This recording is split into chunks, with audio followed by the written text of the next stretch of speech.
All right, ladies and gentlemen, welcome again to another live broadcast. I'm so glad that you guys could join us today. Today is April the 20th, 2026, and it is presently here in the beautiful state, sunny state of Arizona. 91 degrees. So yeah, it's getting warm out there, at least where we are anyway. How is it in your neighborhood? How's the weather? I hope you guys are at least having a good day. You know, if you're alive, it's definitely a good day forward. You always got to think positive. I don't care what's going on. Trust me, I know. But anyway, today's broadcast, we're going to continue the conversation that we've been having in regards to this very real issue as it pertains to black women who are online. I would say social media black women who are communicating that they are just under a wide onslaught of attack against black men. And and I would really encourage you to go back to the previous video that we did, because we looked at the actual details of that, and we were very honest and tried to be as very real as possible, acknowledging the things that are measurable and very real, but also taking it out even further and looking at this issue from a wider perspective. And so yeah, that's what we're doing here, and we try to take it a very mature way. Emotions are a part of who we are as human beings, so I can't tell you not to be emotional. That's just part of who we are. However, we have to understand that how to put certain things in check as we are combing through the details so that we can get to some very real solutions.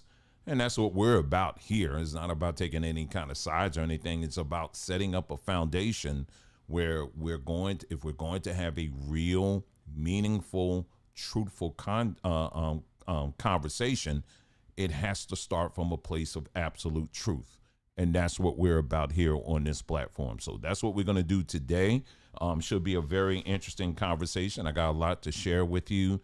A lot of details, a lot of going back in time stuff, things that I know that a lot of people have forgotten about, but I haven't. And we're going to get into all of that. So it should be very interesting. So welcome. We're going to give it a little time for people to jump in, to get their seat and all of that stuff. So meanwhile, enjoy the music, and I'll be joining you shortly. Thought a crown was too heavy to wear. But baby, that crown was built for light.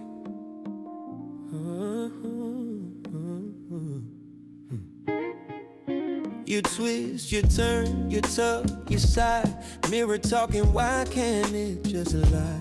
But I see galaxies in every curl. A sacred pattern, baby, that built the world. They said too coarse, I said too divine. High quality always takes time. Girl, your roots run deep as history. That's more than beauty, that's ancestry. You may think your hair's a curse, but I see it as a blessing. You've been stressing with that pressing, but your essence, baby, that's the lesson. Let your crown glow, let it breathe, let it show.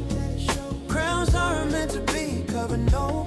I don't care what the others think, we just wanna see you happy. I'm happy, cause that's how I know it's true.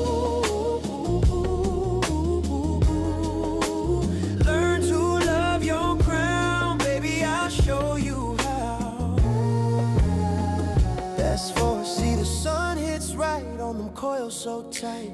Each strand's a story, bold and light. You say it's hard for fingers to slide through, baby, that's two of us, me and you. Let's leave China and India out this talk. We walk in roots that angels walk. No synthetic love could ever compete with the rhythm that your curls beat. You say it's hard to manage, but art always takes some damage. Still you shine through all that pain. Girl, that's power in your mane. Let your crown glow, let it show, let it show. Crowns aren't meant to be covered, no. I don't care what the others think, we just wanna see you happy, happy, happy, cause that's how I know it's true.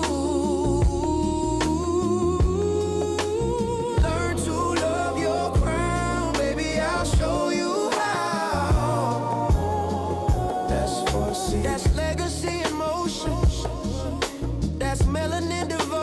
right, we're getting ready to start here, y'all. Straight in what was made to rise. You were born from the sunrise. So let it twist, let it bloom. There's a whole universe in your room. You don't need their approval. I see you clearly, foresee. I see you, baby, I foresee you. Baby, I foresee you.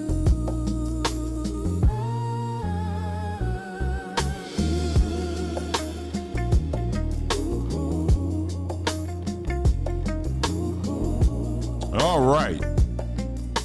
Again, the name of that song is called 4C, and yeah, I wrote that. I didn't do the music. That I had to get AI in that, but I wrote that song. That's a dedication to our sisters out there, you know, because this whole 4C hair thing, and we'll talk about that in a little bit. And you know, I actually did a video about that the other day. You know, we had Coco Golf, who is the latest victim in the, you want to talk about an online onslaught of coming from just, you know, same group, you know, regarding her decision to show off her quality of hair. And but we'll get into that a little bit later. But like I said, if you know, we've actually talked about that in an earlier video I did. I think it was last week. So make sure you check that out. But anyway, I hope you guys are having a great day. Just real quick here, let's see if I can bring it up. Because I didn't do this beforehand. Let's see. Let's see.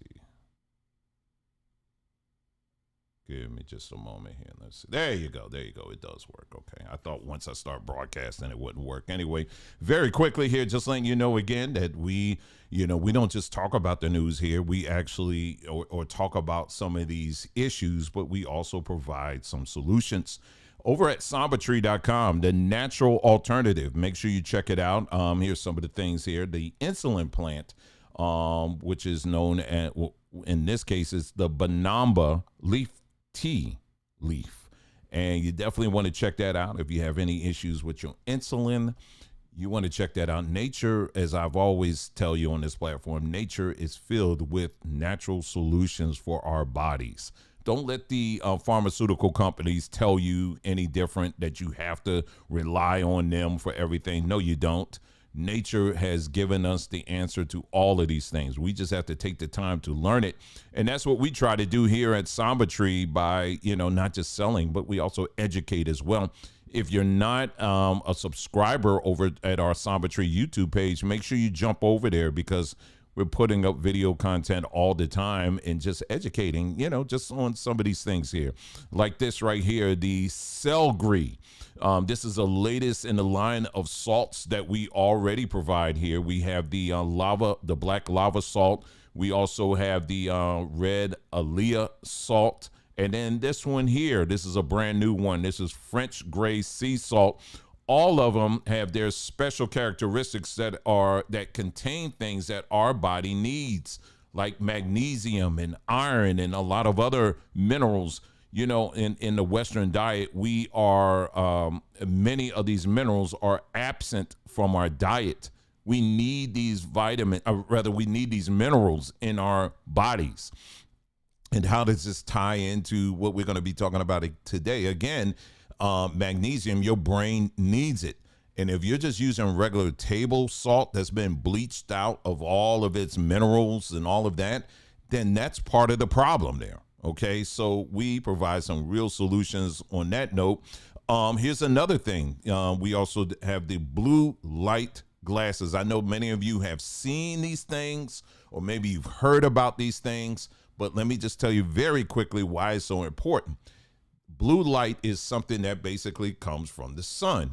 All light comes from the sun for the most part, right? Or in the daytime anyway. And so blue light is part of that spectrum. Now, it's also that blue light that keeps us awake, all right, during the waking hours. But in the evening, we shouldn't be seeing any blue light.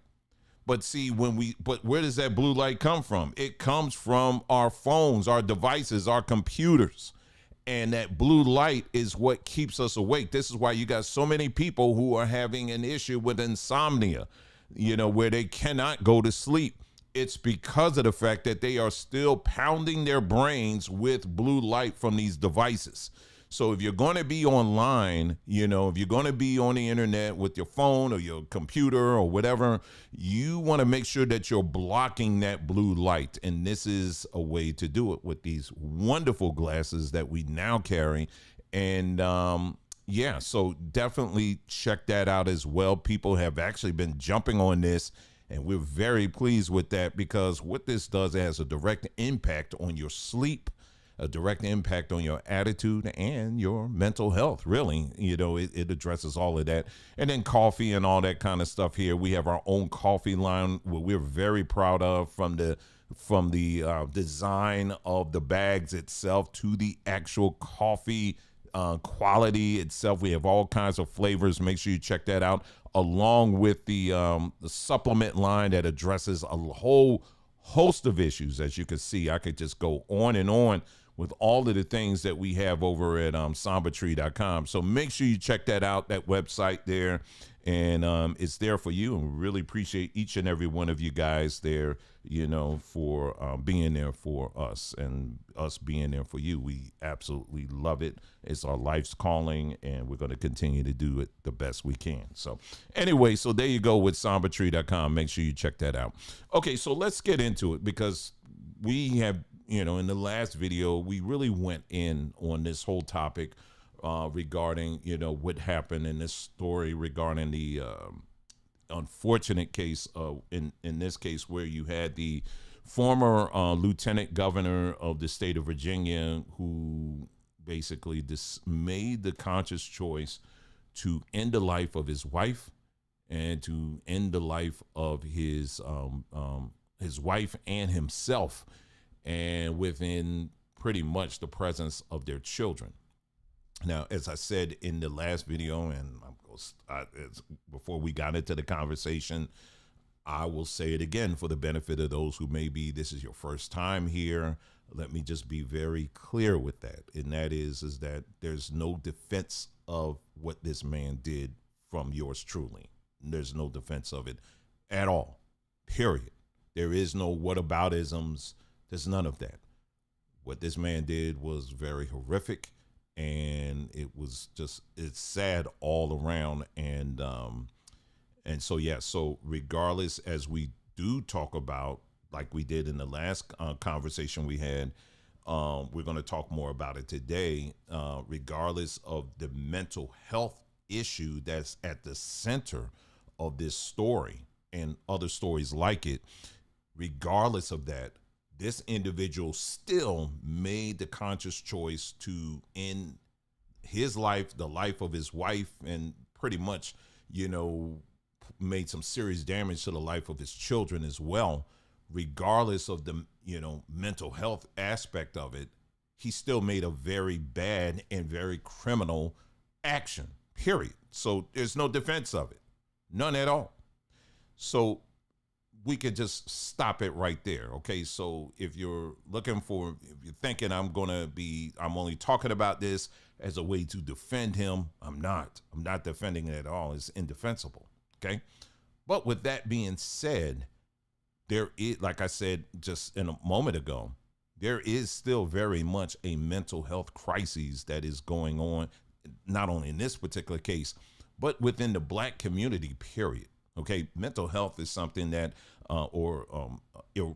bad mental health, I'll just put it that way, is something that impacts people regardless of race, your background, and all of that too. But in this conversation, or on this platform, we specifically are addressing what we call the Black community. That's who we're addressing. Okay, so we're not saying that Black people are the only ones that deal with this, but we are focusing on the fact that this is a very serious problem that's been going on in the Black community for quite some time. And unfortunately, anytime this particular topic is brought up, it's somehow delineated from, we don't want to talk about it, we try to excuse it away. We talked about how the church will try to rebuke it in the name of Jesus and all of this other stuff.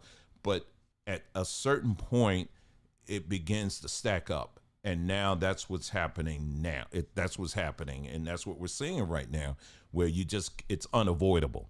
And what's happening is, and we talked about this in the last video, is that you have many people now who are turning it into a gender war. And that is what's very dangerous here, is by taking that approach, and just trying to frame this issue as simply something that it's only black men who are suffering, if you will, from this stuff, right? But the truth of the matter is, it's not just black men, it's also black women as well. And like I said, again, I can just as easily, or you can just as easily, to look at many, many stories of black women doing some very horrific things to each other, to children, and all kinds of, having crash outs in the store. I mean, I can literally play a ton of videos right now. Literally every day we are seeing videos of black women who are just crashing out on just some of the simplest things. And for us to sit up here and say that that's normal, it's not normal. That is not normal behavior. But here's the thing, and this is one of the things I brought out in the last video, is that it's excused. In this society, what happens, unfortunately, it gets excused. What do I mean by that? In other words, we use an example of Tyler Perry. I literally meticulously went through all the Tyler Perry movies that he's done up to this point, and how many of them center on a black woman who was getting just taken in just a lot of stuff, a lot of damage, right? A lot of misunderstandings, whatever. And then the climax of the movie is she just couldn't take it anymore. And then she goes and commits a crime. She commits murder or whatever.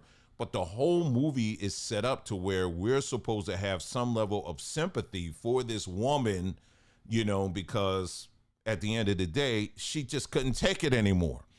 And so regardless where you stand on Tyler Perry and, you don't like him or whatever, but the truth of the matter is he does have the ears, the eyes, and the pocketbooks of many black American women.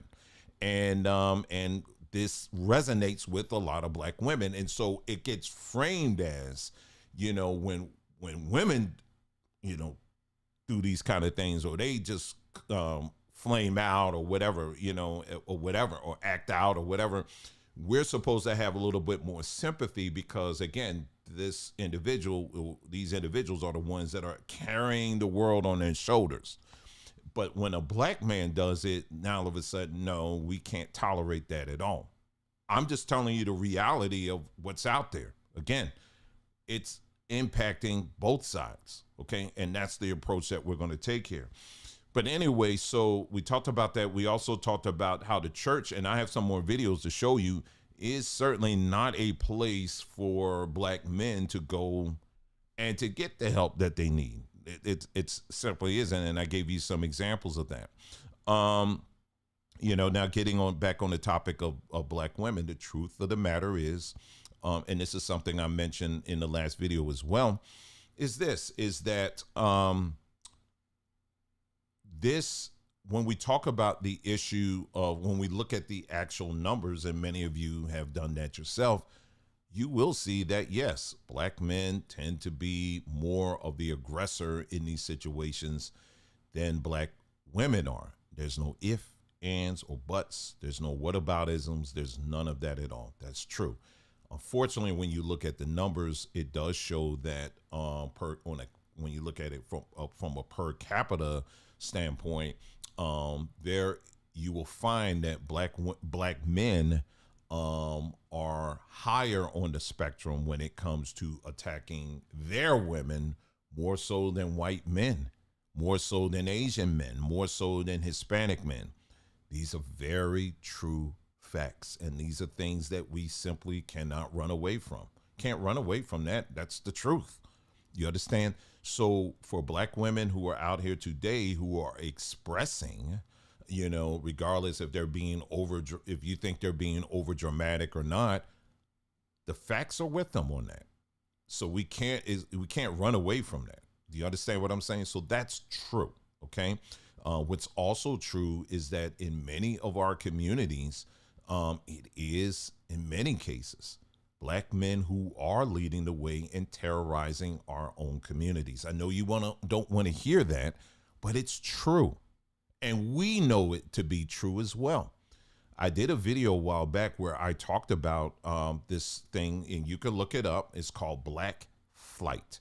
That is it's actually a study, or a series of studies, if you will, where they've actually looked at this phenomenon. We're all familiar with it, where there's been an ongoing trend that's been going on for decades, where Black people are literally moving out of their mostly Black communities, and they are following white people into the suburbs. We've all heard of that, but this is a real thing. This is a real phenomenon that's been happening for decades now, right? And we don't really stop to really ask ourselves the why. Like, why are we literally running from ourselves? What's causing that? Now, we may say, well, the schools are bad and all that. We'll try to blame it on the schools, but it all boils down to the fact that we're literally running from ourselves. You understand what I'm saying? We can get online and project that, hey, one day, once we get our reparations money, everything's going to be lollipops and gumdrops and rainbows and all that stuff, and Black people are going to come together and all this other stuff. But if you're not doing that now, we're not practicing that now, I mean, it's not going to happen. I mean, we just got to be honest. You understand? So there is a real trend that we have Black folks that are running from themselves and are going to these communities that are mostly white. We can get on social media all the time and talk about how white people are this, that, or whatever. But at the end of the day, guess where Black folks are moving? Where the white people are. Because the sad thing is that we are attempting to, or we're trying to run away from ourselves. That's just the facts. You understand? So it's like I said, so yes, it is a very difficult conversation to have, but it's one that we have to stop trying to run away from. Okay. And so that's what we try to do here, is look at things honestly. And then not only that, we're not going to leave it there. We're going to see what are some things we can do to fix this, to stop this. You understand? So that's what we're going to get into. So I just wanted to catch you up in case you missed the last broadcast we did. Okay, so to bring you up to speed, since the last broadcast, Roland Martin recently posted something on his reaction to the this whole lieutenant governor thing, situation. He posted, something on, I believe it was Instagram, where he was actually reflecting on it. And I want to read that to you. If you give me a moment here, let me pull that up here. And we're going to read it and also going to look at what happened, the fallout of that. And I'm just whatever. But anyway, we're going to look at that. Let me put this up here. Just take a moment. There we go. And as I say, Roland Martin is someone we tend not to agree on just about everything. There's nothing I don't agree with him on most things, on just about everything. I just don't. I'm just going to be honest.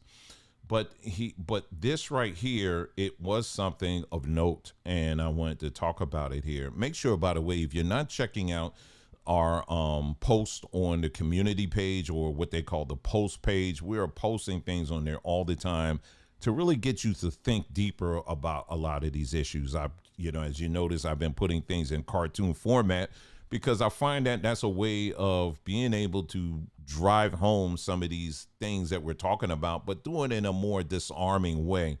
So make sure you check that out as well. Okay. But anyway, this is what Roland Martin, let me see if it is posted on the screen there, so you should be able to see it. So this is what he posted here.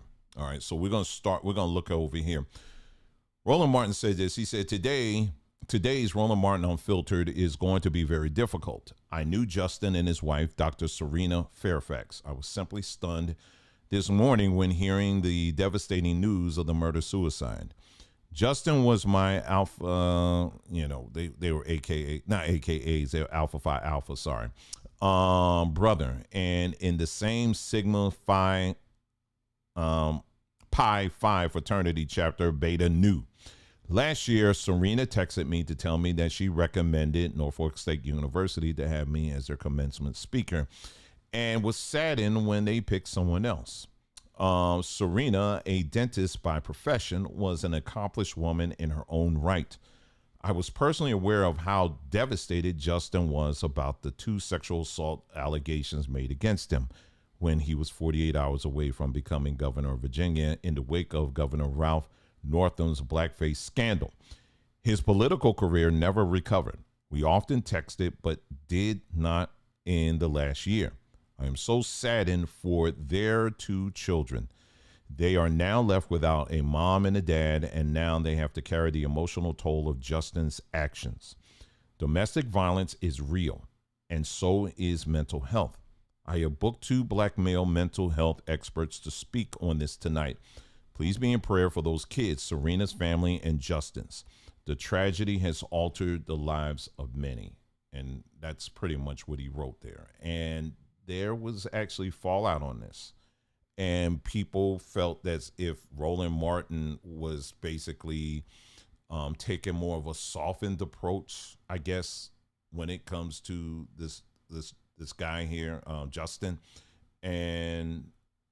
But when I read it, I mean, I just read it to you. I mean, he was very clear that this wouldn't have happened if it wasn't for his actions. When I read it, I didn't get anything out of that saying, where he was trying to make excuses for it at all. But this is what a lot of people got out of that.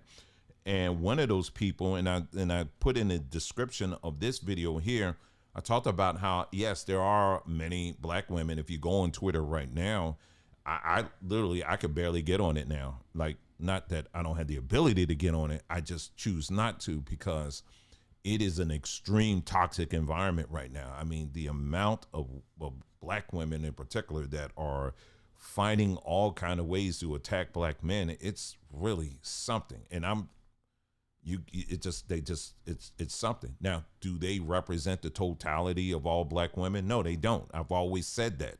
Whatever you see on social media, that is a small representation. However, it is something that we should pay very close attention to. You understand? But I repeat, these individuals that are on social media do not represent the sum total of the opinions of all black women. Same goes for black men as well. So let's be clear with that, okay? But we are going to look at this. There's a lot of emphasis on black women who are out here that are voicing all of this stuff, right? But there's also, I've noticed quite a few black men who are coming up and feeling as if they have to bring in the cape and have to join in on it and all of that. And, it's good to see black men talking about this. However, the approach, I have some serious questions about. And let me pull that up here. If you just give me a moment here. Let's see. Give me just a moment here. And this was from, and many of you know the actress Holly Robinson Pete, and this is what she posted here on her social media on her X platform. Let me pull that up here on the screen so you can see it. And this is actually from her husband. All right, so just give me a moment here. Let me get it adjusted here. Hopefully you guys can see it there. Hold on. All right, hopefully you can see that. All right. Okay, so this is from her husband, Rodney Pete. Okay, so let me go ahead and read it to you. It says, we will not keep bending over backwards to humanize men who do harm while erasing the women who suffered from it. Enough. Stop leading with his pain. I don't, and he's responding to Roland Martin, by the way. I don't. What are you talking about leading with his pain? If you read what Roland Martin said, he didn't even acknowledge any of that. What are you talking about? Anyway, let's move on. He says, stop leading with his pain. Stop centering his struggle. Stop rewriting the narrative to make him the story. I don't care if he is your frat brother. He is not the story. He's very much the story because he committed the crime. So what are you talking about? See, I want you to really take time to process this and how these individuals are out here, where they're really driving to, where this is really going. Okay, so anyway, the story is a black woman who was fighting to reclaim her life. The story is about Serena Fairfax, he put it in caps, who deserved safety, peace, and protection for her and her children and didn't get it. Okay, we know this, all right? Y'all want to talk about mental health? Then talk about the trauma black women carry when they are not believed, not protected, and not prioritized. Accountability is not an attack on black men. It is a demand for better from us. If your first instinct is to defend him instead of honoring her, or instead of honor her, then you are part of the problem. Say her name, respect her fight, center her life because she did everything right. She tried to leave. She did it legally, and it still cost her life. So I have a lot of problems with this. I really do, because I'm just going to, I'm an older person, and, like they say, when you get older, you just say it as it comes to mind. But that is the words of a simp, okay? That is the words of a simp. And what he's doing is the same thing that a lot of other people have been doing, is basically trying to portray, broad brush this thing as if this is an issue that all black men, basically, we're not talking about it. We're not holding anything accountable or anything like that. That's what I got away from that.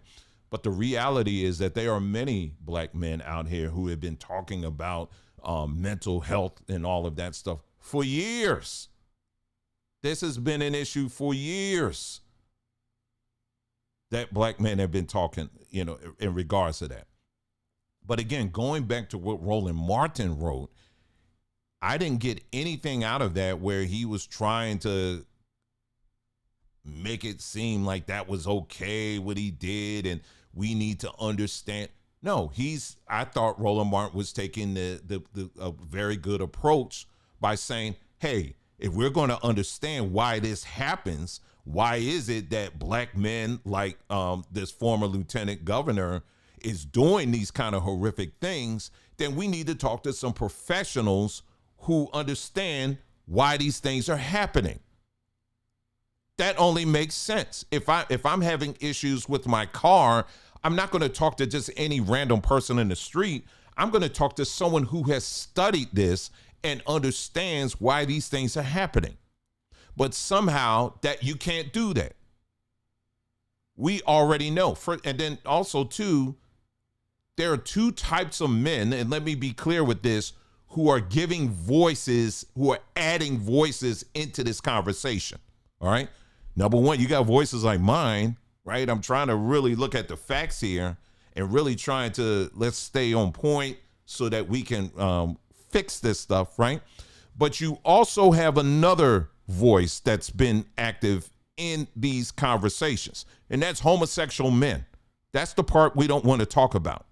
There are a lot of gay voices that are in this conversation as well, and I've seen them all throughout social media who are echoing these same sentiments that are going after men like myself and others who are trying to say, hey, listen, let's look at this from a holistic approach. Let's look at this from a way that we can bring repair to everybody, right? But instead, what these voices are putting out here is basically they want blood. They want to attack. That's what they want. That's really the end game here. And men, you need to do better. How dare you men just even consider think about this situation and how to fix yourself? How dare you even think about that? Why would that be a danger to have men having a conversation about how we should fix ourselves so that we're not doing that again? Why is that a danger? Why is that an issue? And if you go to back here, I'm sorry, bring this back up here. Let me go here, and Roland Martin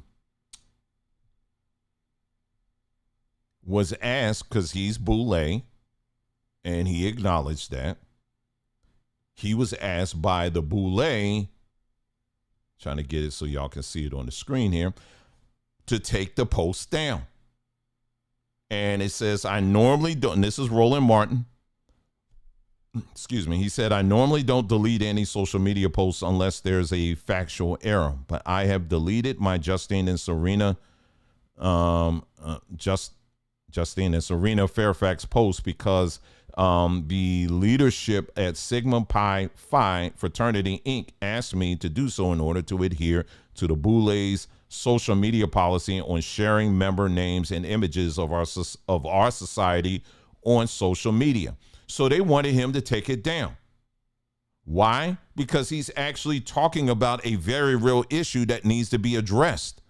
But they don't want to. These are supposed to be the top 1% of black society that don't want to have this kind of conversation at all. They don't want to talk about it.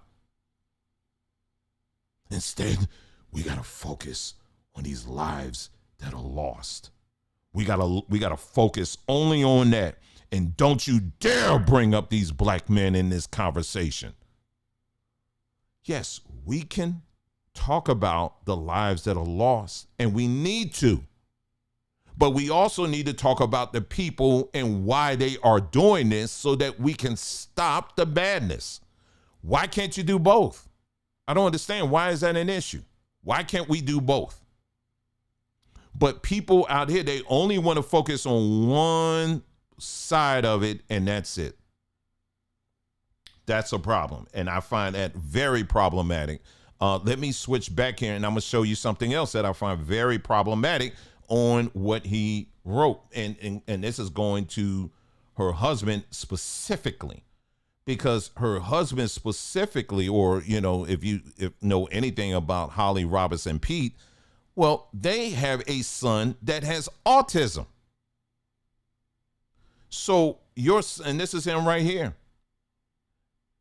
A father, a son, and one family's journey with autism. Now, he's much older than that now. I'm talking about the son there. But they have a son that is dealing with an extreme case of mental illness. And Holly Robinson and her husband have spent a great deal of time addressing this issue. But now, all of a sudden, we're not supposed to mention this at all? We're not supposed to talk about this at all? How dare we even bring up the woman in this? And, how dare we bring up the man in this at all? Your own son is dealing with this issue. And we're not supposed, now all of a sudden the switch goes off and we're not supposed to talk about it? This is a very, very real issue. I told you the black community is right now, as we speak, is in a mental health crisis. I don't know how else to put it, but that's what it is. And this is something that is rampant, and it's not something that we can just kind of pick and choose how we're going to talk about it. We need to talk about it. The ship is sinking. Okay? You can't just delegate, okay, you take this side and I take, no, you got to abandon ship. Or in other words, you're going to have to, this thing is sinking at this point. And it's an all hands on deck situation. And if we can't have conversations that aren't based on social media trends, if we're gonna only have conversations about serious topics like this, but they have to be filtered through these social media trends, then forget about it. Let the thing drown at the end of the day. Anyway, so now let me bring up for you, and if you're just joining us, thank you so much. I really appreciate you guys here. Let me bring up another situation here. Let me see. Algorithms. That's what I wanted to mention, because we're gonna set it up for you here. And what I was putting up here, I posted this on our community page here. It's a lot of info, but you do need to see this. Okay, so here it is right here. All right, this is something. There's one misspelled word on there, y'all, so just ignore that. Okay, so this ties in exactly what we're talking about here, what I just mentioned. Your brain and nervous system runs on algorithms. Many of you have heard this. If you've been on social media in any period of time, you've heard the word algorithm. It's basically a set of rules, or guidelines that are followed basically, through an automated process. That's basically what it is, right? Anyway, so let's look at the left-hand side, okay? So we're going to look at the left-hand side first and how social media basically operates, okay? And I'm covering this because the next things I'm going to bring up, you're going to see how this plays out within Black culture and on social media. You're going to see it, okay? So we're going to lay this out first, and then we're going to see it happen playing out in real time. All right. So social media algorithm, it collects data. All right. So, regardless of the platform, be it Facebook, X, whatever, it doesn't matter. TikTok, it doesn't matter. They all operate the same way. All right. Collects data, tracks what you like, watch, comment, and how long you stay. So it's collecting all that information. It finds patterns, identifies what grabs your attention, and keeps you engaged. All right. And then the next thing, it predicts and recommends. It shapes, it's supposed to say shapes you more of, it shares with you more of what it thinks you want to see. So you guys, when you're on social media, you wonder, man, how do they know I would like this kind of stuff? How would they know I would be very interested in these things? It's because it's looking at all the things that you have shown interest in. Okay. And so based off of that, it's going to keep feeding you that same thing over and over again. Right. And so then it goes into the number 4. It says keeps you scrolling, reinforces the loop to keep you coming back for more. All right. The goal is to keep you engaged as long as possible. This is pretty much how social media works. All right. And then let's go to the right hand side here. All right. Your brain learns you, then shapes what you see, feel, and do next. All right. Your brain and nervous system, it collects input, takes in what you see, hear, feel, taste, and experience. Number 2, finds patterns, detects what feels good, safe, familiar, or threatening. The baseline feel of human beings, period, is that we want to feel safe, right? Your brain, that's primarily what your brain does. The job of your brain is to make sure that you feel safe. That's male, female, it doesn't matter. That's what the brain does. Even when the brain has to lie to you, it does that. It just, that's how it works. Anyway, number 3, predicts and reacts, shapes your thoughts, feelings, and behaviors based on past data. So whatever happened in the past, your brain is already drawing up what the future should probably look like. And so based off of that, you tend to make decisions based off of what happened in the past, because that's how your brain functions and operates. Reinforces the loop. Number 4, strengthens the neural pathways, making the patterns automatic. And the goal is to keep you safe, consistent, and in survival mode by default. And then also it says here, you aren't just using the system is also programming you. The more you engage, the more the algorithm feeds you. All right. And that's on social media. And then as far as your brain and your nervous system, the more you repeat, the more your brain builds that reality. So the more you keep, repeating, doing the same thing, overthinking, fear, doubt, past pain, limiting beliefs, as long as you continue to rehearse those things over and over in your brain is going to continue to produce that in your brain over and over again. And that is how your outlook is going to be shaped about everything. You can't eliminate algorithms, but you can choose which ones to feed. I think that's a very good point. And this is exactly what we're seeing playing out today, is that you have a lot of people on social media. They are constantly feeding themselves these same loops over and over again, and where your brain feels comfortable with it. And it feels comfortable because it's predictable, right? And so what we're seeing happening today is, unfortunately, what I'm just telling you what I'm seeing on X is a lot of people who may have had some very real unfortunate interactions with men in the past. And so therefore they stay feeding that same stuff to themselves over and over again. So therefore, anytime they, something like this comes up, they automatically go there. All right. And the same thing applies to a lot of these men who are gay. They may have had things happen to them by men. Okay. So these are very real things. And so you keep feeding, you surround yourself with people who are over and over again giving these things over and over again, feeding that loop, then it makes it a lot easier for your brain to kind of go there. And so no matter how you try to, have a rational conversation or try to get people to understand, no, that's not real life. It really isn't. That's just your bad experiences being played out in your mind over and over again. And that's what's causing you to not hear anybody else. That it's mission impossible a lot of times. You can't handle that on social media. And if you looked at the previous post that we did on our community page, I talked about how that drastically changes when you start engaging in real-time face-to-face conversations. Because when you engage in face-to-face conversations, now you get to see facial cues. You get to hear the tone of the person's voice, right? You get to see the hand motions. You get to see the whole package. And where on social media, you would immediately just go off on somebody. But when you're talking to someone face to face, in most of the cases, it's never like that. It's rarely like that. But unfortunately, we live in a day and time right now where a lot of these conversations are taking place on social media with people we don't even know. And not only that, a lot of these people have issues on their own anyway.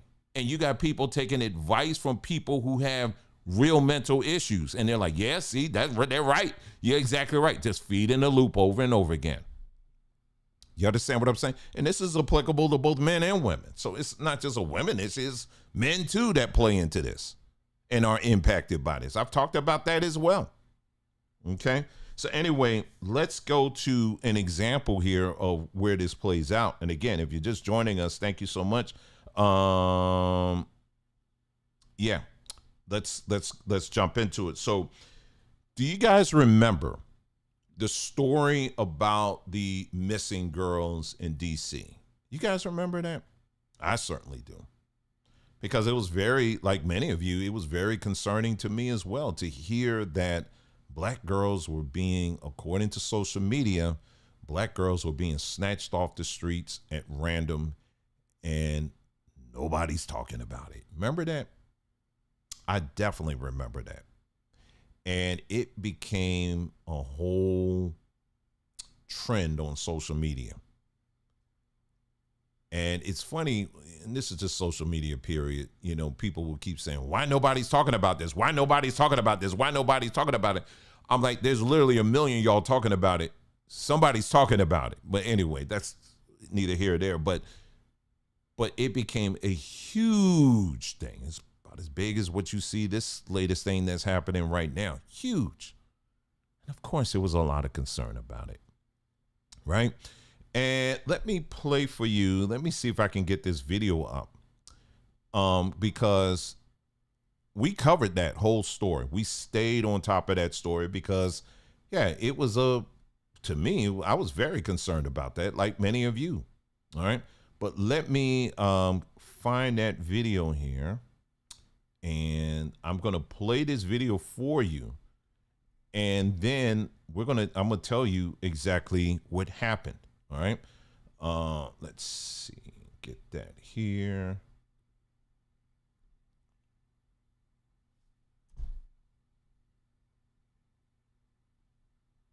Okay. Here we go. I'll just bring this up here on the screen here, and you can take a look at it along with me, and then we're going to move from there. Hopefully you'll be able to hear it. Let's see. I'm noticing some things might be getting cut off here. So let me just try to make sure that you guys are able to see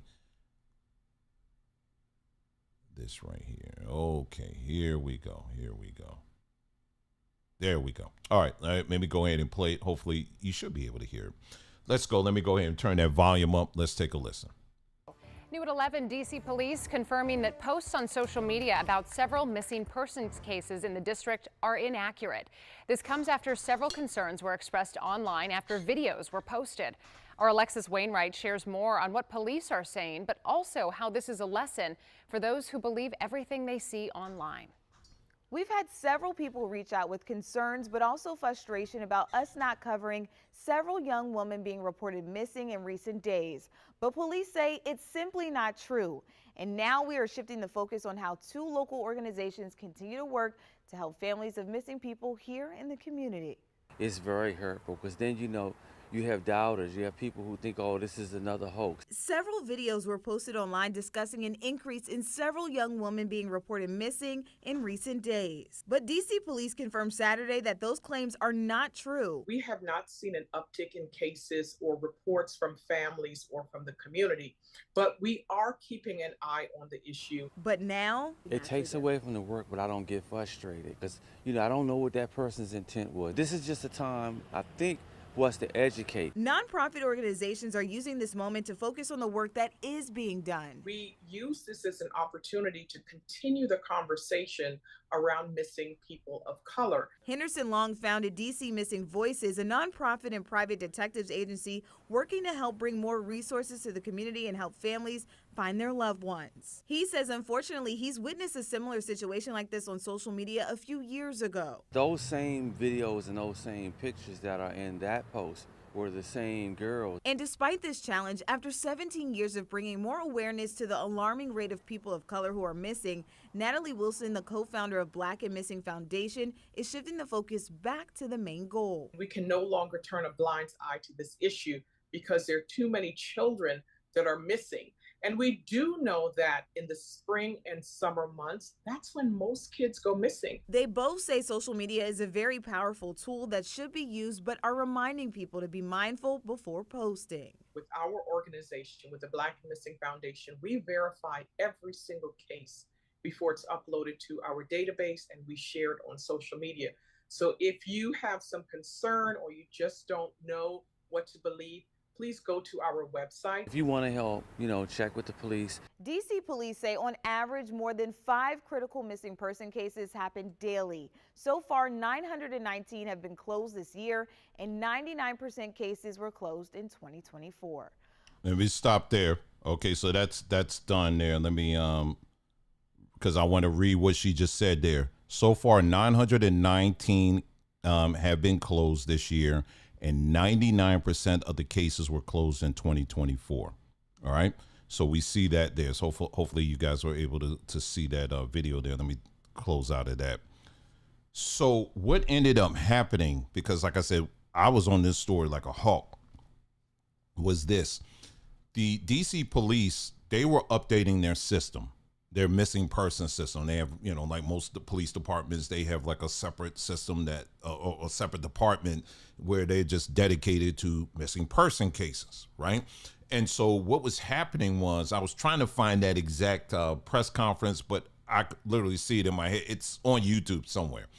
But basically what happened was they were updating their system and they said, let's start putting this on social media, and that will help us to accelerate in getting these cases closed. So they were moving a lot of these missing person cases on social media all at one time. So people saw all of these cases coming in on the algorithm, what I just finished talking about. So you're on social media, your brain is plugged in to a social media algorithm. All of a sudden you see this flood of stories that's unfortunately there's not enough context that's given. And so people saw this and assumed and jumped to conclusions and say, oh my God, they're taking away, Black women are being stolen off of the streets and all of that. And just, they all jumped on that. And it became a huge thing, huge. See, I don't have amnesia, okay? I remember this. This was a huge thing. And so anyway, as I just showed you on that final clip there, they said 99% of the cases have been solved. Now, we did a follow-up video on this. Do you know what happened to all of those girls that were reported missing? All of them.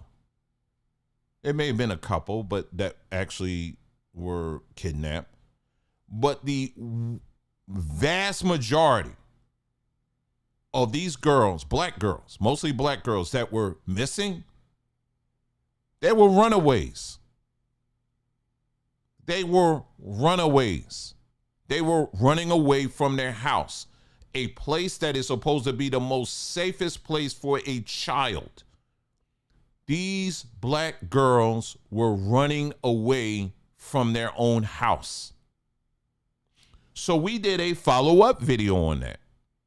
And I said, okay, well, that begs this question. Why do we have such a high trend of black girls running away from their home? I did a follow-up on that. Nobody, and I didn't see anybody else talking about that at all. When I tell you, once they did that press conference, that all of that energy, all of that thunder, all of that, oh my God, they're stealing black women off the streets. Oh my God, oh my God. Once the truth came out, when I tell you, it was like the equivalent of me taking a center block and throwing it in the ocean. When I tell you it sunk like just almost immediate. Nobody cared then. Nobody wanted to talk about it anymore. It was no longer an issue. Meanwhile, I'm sitting up here scratching my head like, okay, well, can we talk about why these girls are running away from home? Can we talk about that? What's causing that? And by the way, it's not just girls, it's boys too that are running away from their homes. This is an epidemic that is happening within the black community. It's real. There's a significant amount of our children who are making the choice to run away from their homes. Now, the question we have to ask is, why are they running away from their homes? But nobody wants to answer that question. Nobody wants to tackle that.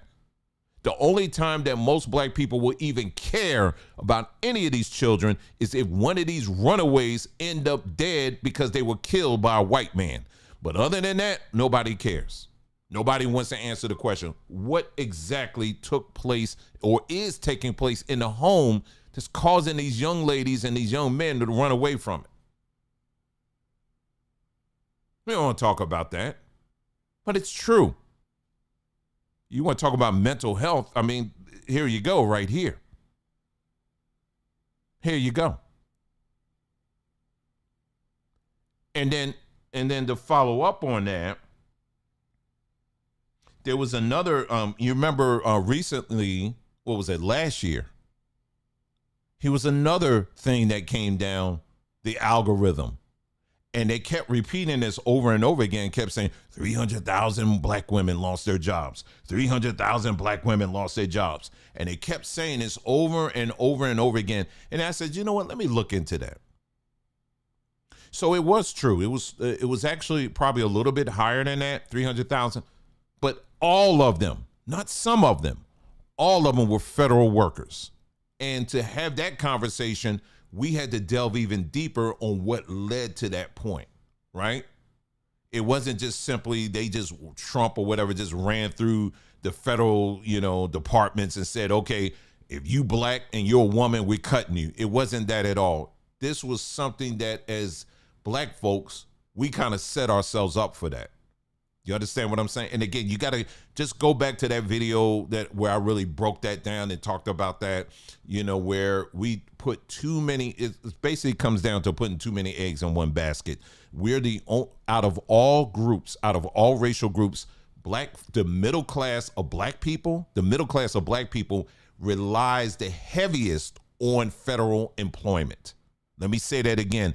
Out of all racial groups here in the United States, it's the middle class of black Americans that rely the heaviest on federal employment. So is that dangerous? You best believe that, because if something we just saw happens where the federal government says we cutting you off, well, guess what happens to the black middle class?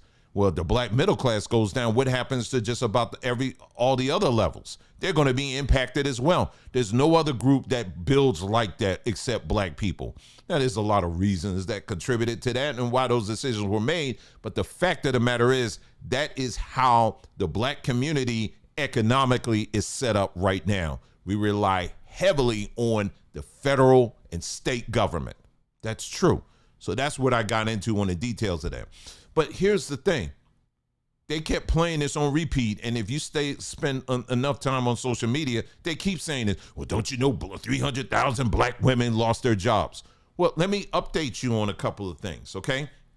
Because since then, not only did those 300,000 black women have found other employment within a very short amount of time, they've actually recovered and are doing much better than what they were doing last year. That's true. Okay?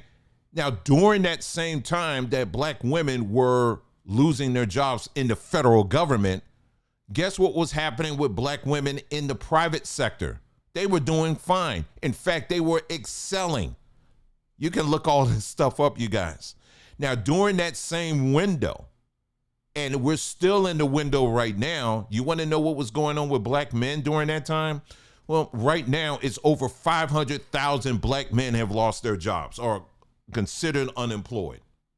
Nobody's talking about that. They don't want to bring that up. We're just supposed to just ignore that. But the 300,000, we got to focus on that. I'm bringing these things up, you guys, because I'm not trying to play a gender war here. What I'm trying to say is I'm pointing out what has been going on. And that is that as I've done a video on this as well. We talked about how what we call the black community is a feminized, is a maternalistic community. That's what it is. And so therefore, it's going to only focus on that. That's what it's going to focus on at the end of the day. That's what, at the end of the day, whatever's happening with black women, whatever's happening with gay men, that's what's going to get the focus. And we saw that play out when Kamala Harris, when she was running for office, where was her focus? It was on those two demographics. That's it. And then when they had to reach out to black men finally, they had to do it begrudgingly. It was just like, oh, y'all better come on. And how you going to hold us up from our progress? You know, this is our time and how dare you and all that. And then you had the simps coming in. They were like, well, okay, you right. We got to support our sisters because it's time. And, you know, us as men, we done tried and we failed. It's about time, you know, and then they had to come up. But that's how it had to. And then you had Obama. He had to come in, you know, whatever he had to say about black men. He had to tear black men down to try to get us to, all right, we'll just go and vote for the Indian woman. But that's what we're dealing with right now. The black community, as we know today, is a very maternalistic, feminized culture. It is. And I will even throw in there it's a slight bend to a homosexual culture as well. That's what it's becoming. I know nobody will talk about that. I know nobody wants to say that, but it's true anyhow. How do I say this? When I look at our black women, we talk about the long nails, very exaggerated, with the long lashes and all that. Listen, you can wear whatever you want. That's what you want to wear. You go ahead and do that. But that style did not come from black women. That style came from gay men, cross-dressing gay men, black men who will wear that stuff when they do those shows and all of that. That is what became a style that black women followed. I don't talk about that. Anyway, let's move on here. Okay, so the other thing I wanted to bring up is this, is that the truth of the matter is that we know that mental health is a real issue. We are in a mental health crisis. Now, I will do my best to try to bring up these stories here, but this is just a few stories, and I'm going to try to do this very quickly here. Let's see here. Let me try to do this very quickly for you guys here. Just give me a moment. Now, there are many, many news stories that have come out over the years where you've had black men who the judicial system said they can't stand trial. They are mentally incompetent for standing trial. And these are just some of the stories, but I have an entire list of stories that I was able to put together. But I'm just showing you there's going to be story after story after story, y'all, of same thing that just happens over and over again on repeat, where, you know, you have stories where black men, in many cases, have been told that they are found too mentally incompetent to stand trial. We know this to be an issue, but somehow we don't want to deal with it, and it's not that. I'm just showing you just some of this. Again, I'm stressing to you, these are just some of the stories that I was able to pull up for you. Let me go to this one. Here's another one here. You guys remember that white girl for the Ukraine in North Carolina, and she was, I guess, stabbed on the street. I mean, in the train or whatever. Yeah, they said that he was mentally unstable too to stand trial. I'm just showing you different stories here. This has been going on for years, you guys, for years. And what I'm doing is highlighting that this is not something that all of a sudden just popped up on the radar. This is something, the red flags have been out here for a very, very long time. And I'm just going through, this is just for the record. I'm just putting this all up on the screen for you so you guys can see for yourself. This is a trend. This is a trend that's been going on for years. Let's see. I got another one there. I guess that's it. That's all I wanted to show for now. But like I said, again, I got plenty of them. But yeah, this is going on for years. And we can go even further and talk about the mental capacity of many of those that are in prison. Again, this is when I talk about mental health here, I'm not saying, y'all, we got to go soft on these guys. Guys, listen, they're just special. You know, we can't go hard on these guys that commit crimes like that. Come on, you guys. You know, women, you just need to be a little bit more understanding. If that is your takeaway from what I'm saying here, then you didn't hear anything I'm saying at all. That is not what I'm saying. What I am saying is this, is that when you make a conscious choice to do something like commit a crime like murder, then yeah, whatever the law says, that's what you need to get, period. That's kind of how I've always been on that. I don't care. I never bought into that. But what I have found is that there have been many cases that I've seen over the years where I've seen black people, and I'm talking even prominent black people, calling for insanity cases for black men who commit crimes. You remember that guy who, this happened recently, it was a guy who, it was a father, and he went off because his son was shot and killed by the police because his son was participating in a car theft. And the police basically told the son, you know, they basically drove the car into the park somewhere and they all scattered. And the police are chasing them and telling them, hey, put the gun down. The boy, he had a gun in his hand, put the gun down and stop. The boy wouldn't do it. He reached for his gun, and then there you go. His life was ended. So the father heard about it. Of course, he was distraught. So what did the father do? The father got into his car, drove around in the city, and the first police officer he found, he ran him over and killed him.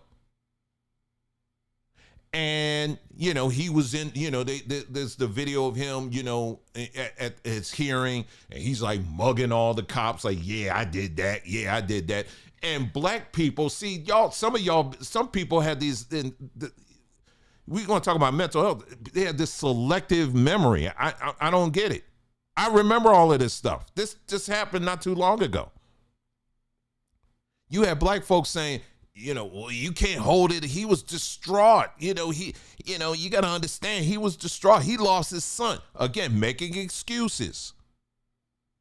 And I'm sitting up here like, no, he committed a crime. That was wrong. He shouldn't have done that. And black folks were attacking me for saying that. So there's been people out here making this an issue for years. But instead, unfortunately, what we see within what we call black culture, we have normalized it and we made excuses out of it. And as I pointed out earlier, you got people like Tyler Perry that makes money off of these narratives that, well, hey, black people, we deal with enough. And therefore, sometimes we just going to go off. No, that was a crime and it's wrong, period. There's no excuse for that. Do you understand what I'm saying? There was no excuse for it. But I could go through many other cases. It's the same thing. Well, you got to understand, he was just distraught. Yeah, but he still committed a crime. It's still wrong. Anyway, and so even the NAACP did, and because there were many black organizations that were pushing. I remember this as well. There was a time when you had black organizations that were pushing for police departments to have a, hold on for a second, I'll bring it up here for you, to have a crisis intervention teams. Do you guys remember that? Come on now, don't act like you don't remember this stuff now, that this was real. Crisis intervention team. This is the NAACP, but there was other black organizations as well, because black folks were concerned about the fact that police were being called on cases where it may have been someone that's dealing with autism or ADHD or something like that, and they're having an outburst, and you calling the cops, the cops, they're about keeping the peace, and if they're not trained in trying to dissect or discern that, okay, maybe they're just having a mental break here, we need to maybe put the gun away or put the taser away, and we need somebody, I think that was a fair, request to ask, to have a crisis. So what I'm saying is that you even have black organizations that have acknowledged the fact that this mental health crisis that is happening now in the black community, it's been going on for a very long time, and it's overflowing because you have black folks who, unfortunately, because they, a lot of black families, they don't know how to handle this stuff. I mean, let's talk real for a second. Have you ever had a conversation with a black homeless person? I've done that for years. I'm sure many of you have done that as well, where I've sat down and I've actually talked to and, listened to people who are homeless, black folks mostly, but also white people too. And I will always ask them this. I always ask them, why can't you go home? What's going on at home? And what it boils down to is that these individuals, many of them that are homeless, have mental health issues. And what happens is, in many of these cases, families just aren't equipped or prepared, or maybe they don't even have a willingness to keep these people housed, keep their family members housed, and also to provide treatment. Now, again, there's a plethora of reasons. So I don't want to just paint the picture as if it's just some black people just cold and kick them out. You do have that percentage. But think about the woman who is single woman. Let's say she's about 40, 50 years old, and her son is like in his 20s. He's a full grown adult, and he is suffering from something like a severe mental issue or whatever. And he's very physical. I mean, but she's, she's not making the money to give him the care that he needs. That's a hard decision to be in. And in a lot of cases, the people just kick him out because they said, it's either my life or his life. You understand what I'm saying? And then you got women the same thing who deal with this stuff, and the families just push them out. You have numbers of black families who literally push their own mentally unstable family members out in the street. We don't want to talk about that, so we just want to keep things out of sight, out of mind. But you can go into any city in America where you'll find black homeless people, and I can tell you right now, many of them are dealing with a mental health crisis that their families, for whatever reason, aren't able to treat. So what we do, we push them out.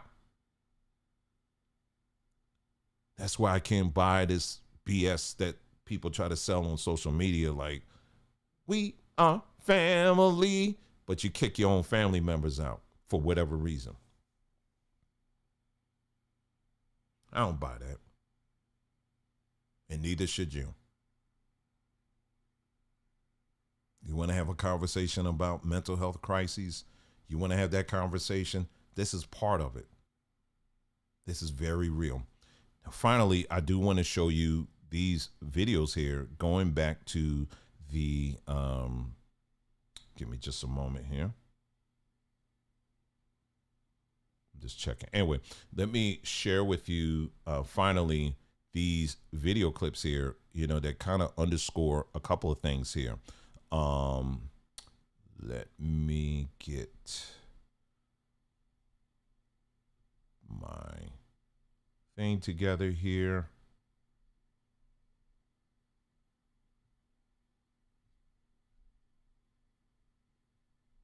Sorry, y'all. Hold on. Doggone it.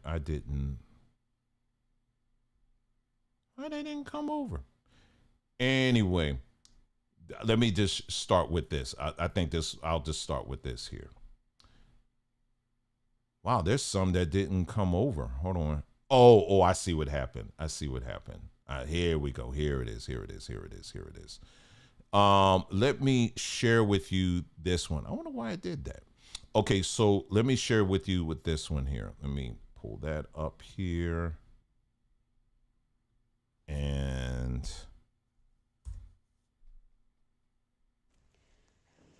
I know I look like crap because I've been going through it. And the most embarrassing thing happened to me today at work. I went into a full-blown panic attack. Like body shaking, can't breathe, like felt like I was gonna die in front of all my coworkers. Okay? I honestly hate this. I would wish this on my worst enemy.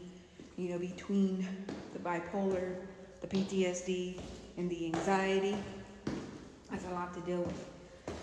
How do you deal with it? okay, so I'm gonna stop there. So I'm showing you her for a reason, because now I'm gonna show you an updated video of her, the same woman here. Okay, and this happened recently. This is the same exact woman here. Let me pull this up here.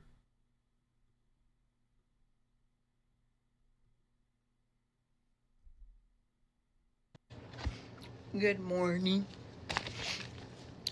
I wanted to show you what I got diagnosed with. And it's due to stress. So my diagnosis is functional neurology disorder. You can prevent this if you put time to yourself and not stress over the small things. And mind you, it's going to be a process to learn how to talk and walk. Please take care of yourself. Please.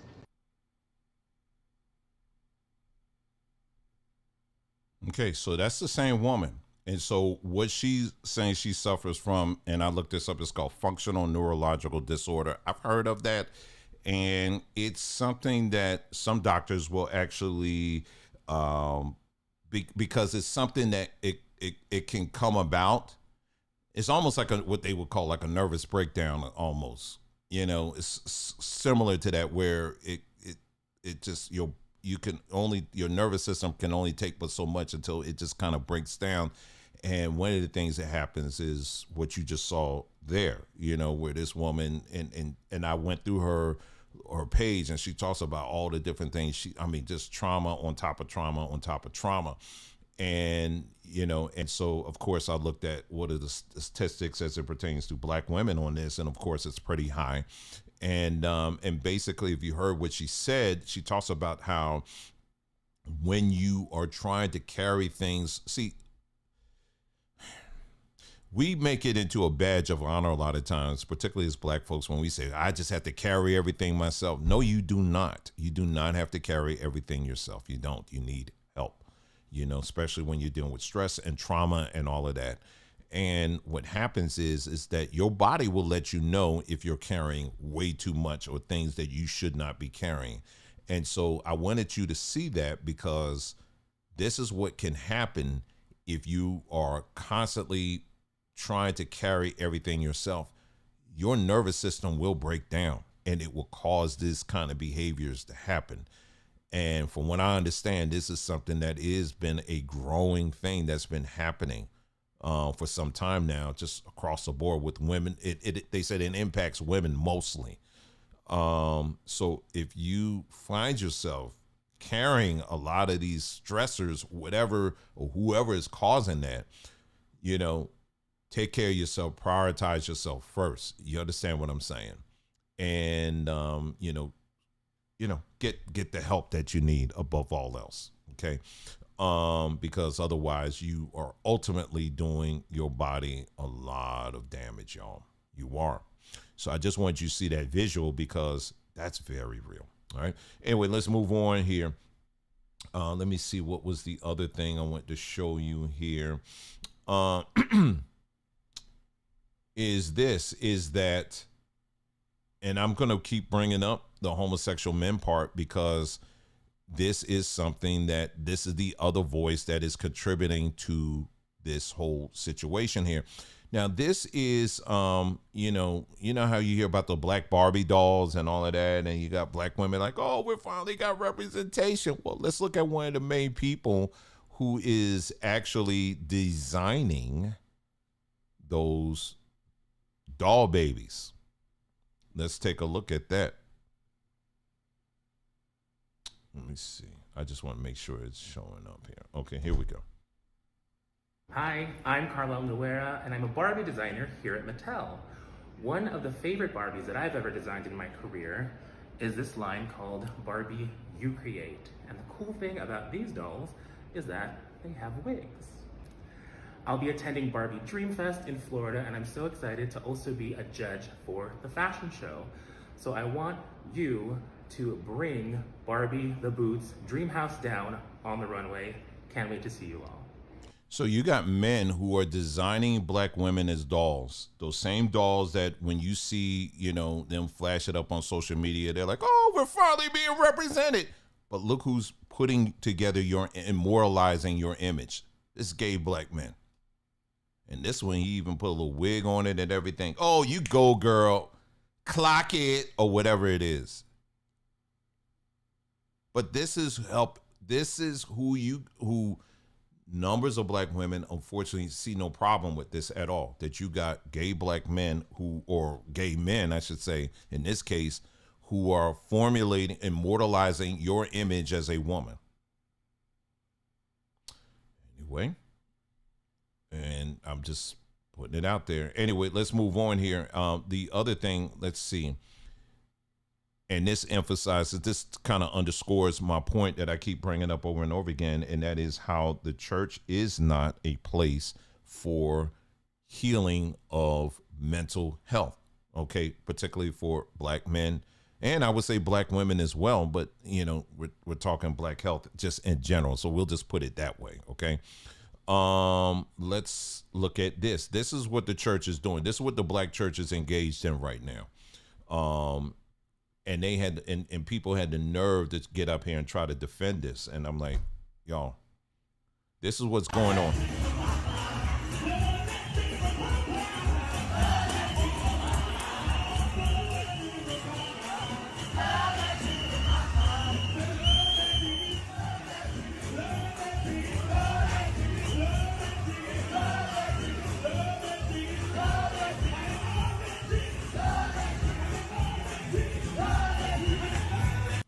love that chicken from Popeyes. From Popeyes. That's what the church is singing right now. You think that's a place where you can go to get some mental health? No. Check out this guy here. He's just going to tell it.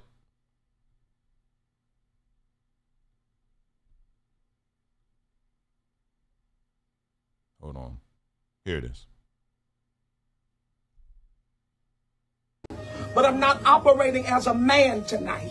I'm standing in the office of an apostle. I know a lot of people don't believe that men should lay hands on women.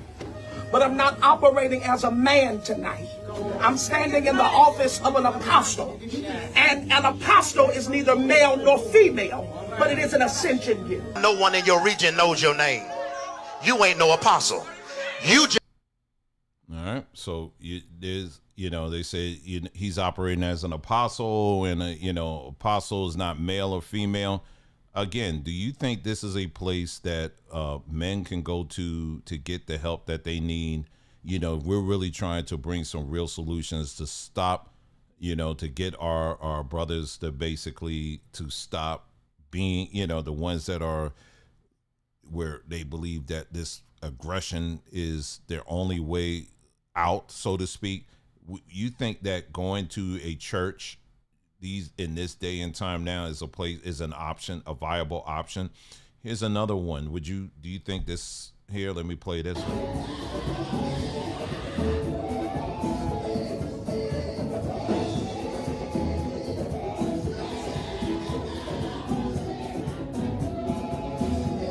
What the hell? What the whole hell is going on there? Here's another one.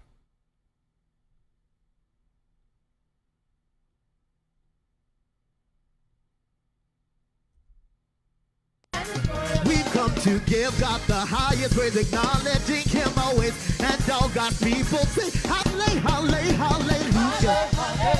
Hallelujah, Hallelujah, Hallelujah, Hallelujah, Hallelujah. Let me see you clap your hands. Come on. It's normalized. It's normalized. That's normalized. That's okay. It's it's normalized.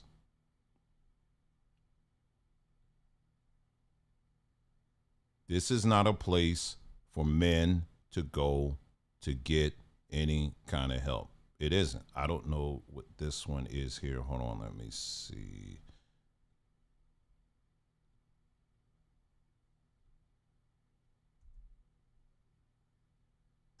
Oh, no, that ain't it. That ain't it. No, that's fine. That's for something else. Okay. So, yeah, and I got plenty of videos on that as well. This is not, so just in conclusion, again, of what we talked about today in this video here, is that, yes, the Black community is in a mental health crisis. What we're witnessing right now on social media, particularly on X, is, and we talked about how, the algorithm and how the algorithm basically works both on social media and also the brain. When you are someone that is just constantly feeding yourself the same narratives over and over again, your brain is going to continue to help you see the world through that lens. Do you understand what I'm saying? But how do you break that? Well, how you break it is by taking time and saying, you know what? I'm not going to be on social media today. You know what? I'm going to do something else. I'm going to feed myself something else. That's why we talk about the breathing exercises. That's why we talk about taking walks, getting sunlight. I will be getting into humming. Yes, we're going to get into that very soon as well. The scientific benefit of humming and what it does to your brain and to your nervous system. We're going to talk about that. This is another thing that we can do to get to fix and repair ourselves. Again, these aren't the silver bullets and solve everything, but these are things that we can do to help ourselves. Okay. If you're dealing with a more severe situation, then you need to go get some professional help. And so that's what we encourage here all the time. But everything else outside of professional help, that's what we try to push that information out as much as we can, because at least you're trying to do something. Okay. Again, mental health is something that should be everybody's concern. Somebody that commits a crime, if they're committing a crime, even if they are in a mental health crisis, you still need, like someone said, you still need to do the time, period. There's no excuse for that. And any sound, reasonable man of character is not going to be out here defending bad behavior or bad decisions, period. There's no two-fisted strong man that's gonna be out here defending that. And it was this one lady in particular on social media. She posted, she said, you got men out here that are defending this man and saying, and I said, okay, name them. Name the men that are out here defending him. Name them. Can you name them for me? Never did. You know what's telling her that? That's the algorithm in her head is saying that. This is what I'm saying. Your brain will tell you stuff that's not even real because that makes you feel like you're secure in your position, but that position may be very false. We all go through it. There's some things I'll be stressing and worrying about, and then when the reality hits, it's like, oh, that wasn't real. So that's what our encouragement here is. Again, if we're going to have this conversation, let's be honest about it. And let's be honest with ourselves. But the problem is a lot of people do not want to be honest with themselves. They just don't. They don't, because it's too uncomfortable, and it's a lot easier to find people who just simply agree with you, and that's it. And what I'm saying is, let's not do that, okay? Because you're not going to move any needles in a positive direction if that is how you are running your life, okay? Anyway, that's all I have for you in this particular broadcast.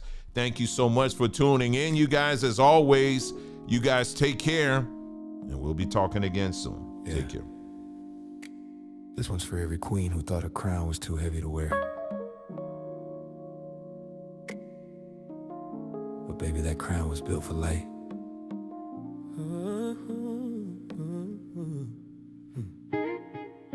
You twist, you turn, you tuck, you side.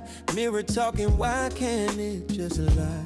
But I see galaxies in every curl. A sacred pattern, baby, that built the world. They said too coarse, I said too divine. High quality always takes time. Girl, your roots run deep as history. That's more than beauty, that's ancestry. You may think your hair's a curse, but I see it as a blessing. You've been stressing with that pressing, but your essence, baby, that's the lesson. Let your crown glow, let it breathe, let it show.